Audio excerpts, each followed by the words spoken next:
Ketua TPPKK Aceh Marlina Muzakir selaku Bunda Guru Aceh mengapresiasi semangat juang para guru dalam upaya mempercepat pemulihan proses belajar mengajar di sekolah pasca bencana banjir bandang, dan longsor.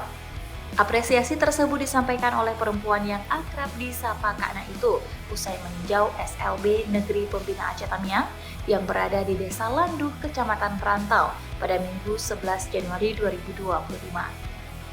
Kak Na mengatakan luar biasa para guru di SLB Negeri Pembina tetap datang setiap hari ke sekolah untuk membersihkan sekolah mereka agar proses belajar mengajar bisa segera terselenggara seperti biasa.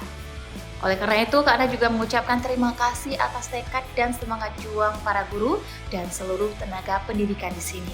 Meski hanya dengan alat seadanya, namun tetap hadir untuk selalu membersihkan sekolah. Apresiasi tinggi juga kami sampaikan kepada para siswa dan wali siswa yang juga turut serta dalam proses pembersihan ini. Pada kesempatan tersebut, Kak Na juga mengapresiasi kehadiran relawan Buddha Suci yang datang untuk turut membantu proses pembersihan di SLB Negeri Pembina.